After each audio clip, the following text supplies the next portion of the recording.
Para todos que estão aqui presentes e também aos que irão assistir isso por todo o Brasil, no dia 1º de abril, o escritório do deputado André Fernandes foi veementemente atacado. Eles fizeram um boneco do André Fernandes, atearam fogo. Inclusive, quando o André postou isso nas suas redes sociais, o Instagram considerou isso conteúdo sensível e você tem que clicar para poder acessar. Porque após ter ficado o boneco dele em cinzas, ficou como literalmente alguém estivesse morrido ali no chão. E eles colocaram golpistas e, inclusive, se vangloriaram de ter feito isso com o deputado André Fernandes. Mas é óbvio que todos nós acredito que nós rechaçamos isso.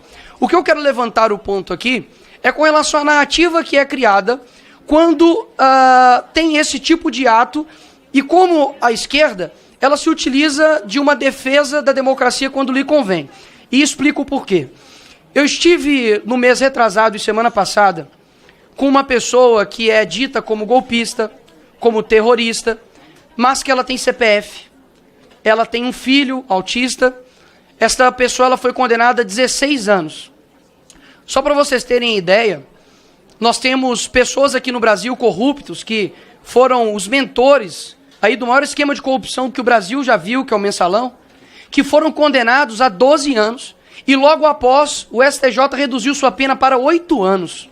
Ou seja, aos olhos da esquerda, quem roubou bilhões de reais das estatais, desviou dinheiro para ir para educação, para hospital, para saneamento básico, ele é menos terrorista, menos criminoso do que alguém que fez baderna. E de fato é baderna. E eu condeno essa baderna.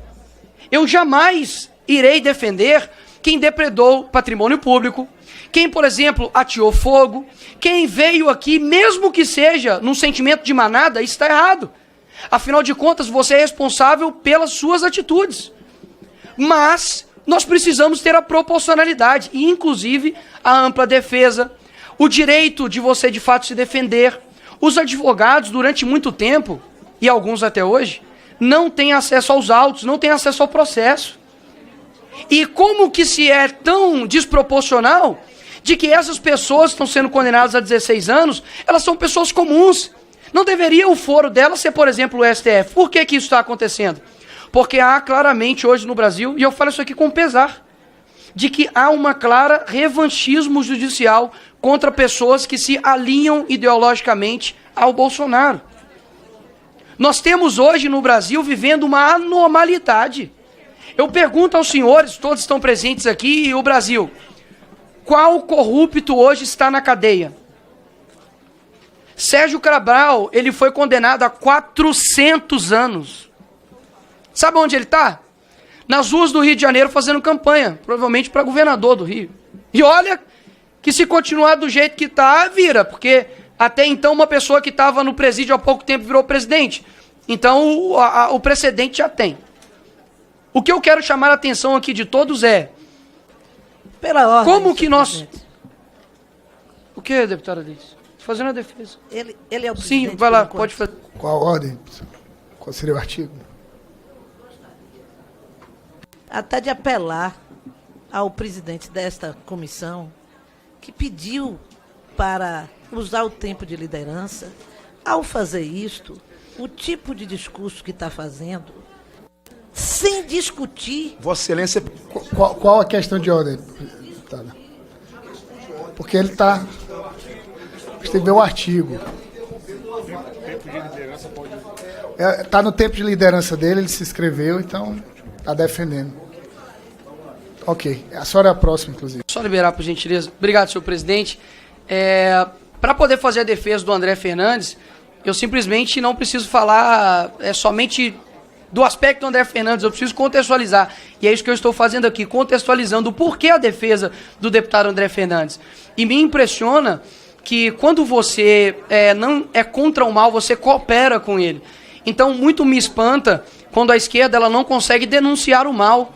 Eu já vi aqui em diversos momentos aqui dessa casa, ministros de Estado não conseguir denunciar o mal que eu acredito que acontece, por exemplo, na Venezuela. É só colocar assim no YouTube, para quem está assistindo, coloca assim, ó, tanque de guerra Venezuela. você vai ver literalmente tanques de guerra passando sobre civis na Venezuela. Inclusive a própria ONU, que tanto eles utilizam para poder dizer que é uma verdade infindável de uma organização, já condenou os atos tanto da Venezuela quanto da Nicarágua. Então eu deixo aqui mais uma vez a minha solidariedade ao senhor André Fernandes e deixar aqui evidente, claro, cristalino, de que nós estamos vivendo de fato uma cegueira ideológica, onde por conta de A defender A e B defender B, nós não conseguimos atacar o mal. Saibam que aquilo que nós precisamos como representantes do povo fazer é termos coerência. Coerência quando um errar, falar que errou. Eu nunca defendi nenhuma pessoa que depredou o patrimônio público aqui nesse Congresso. Vocês nunca irão me ver ir a vias de fato de agressão. Se algum dia eu falei palavrão na minha vida, se foi filmado, eu peço desculpas. Mas não me recordo, tanto aqui nessa casa ou com nenhum colega.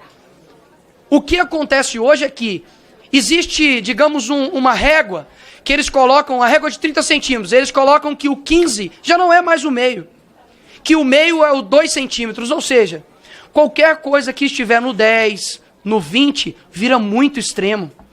Então, quando, por exemplo, você defende a legalidade do processo, para que pessoas como as pessoas do dia 8 não sejam taxadas de terrorismo e tenham penas aplicadas a elas exorbitantes, que ultrapassam da normalidade nossa jurídica, isso se chama extremismo. Eu não acredito que isso seja extremismo. Eu acredito, de fato, que as pessoas precisam pagar, inclusive uma pessoa pagou, com a própria vida. Isso aqui não é uma opinião minha. Se a maior instância do Ministério Público, que é a PGR, deu o parecer favorável para a soltura do Clezão, isso não foi feito. E por 2 meses isso foi ignorado. Sabe qual foi o fim do Clezão? A morte. E eu estive no velório dele. Lhes pergunto, eu sei que quando, aquilo que Hannah Arendt fala, né, que é a banalidade do mal. Você passa na rua um dia, você vê um morador de rua, você se assusta. Deputado Gilberto, como é possível ter uma pessoa morando na rua, deputado Ottoni? Isso é muito mal, isso é ruim. Essa pessoa precisa ter dignidade. Só que no segundo dia, você acha não tão anormal. Passa-se uma semana, um mês, um ano, e pessoas morando em situação de rua passam a ser normal. Afinal de contas, a continuidade do mal faz parecer que não tem problema. É exatamente isso que está acontecendo.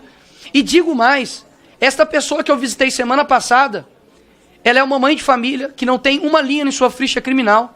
E eu estou para te falar para vocês, eu não quero ter que usar a tribuna dessa casa para poder anunciar mais uma morte. E quem é o responsável?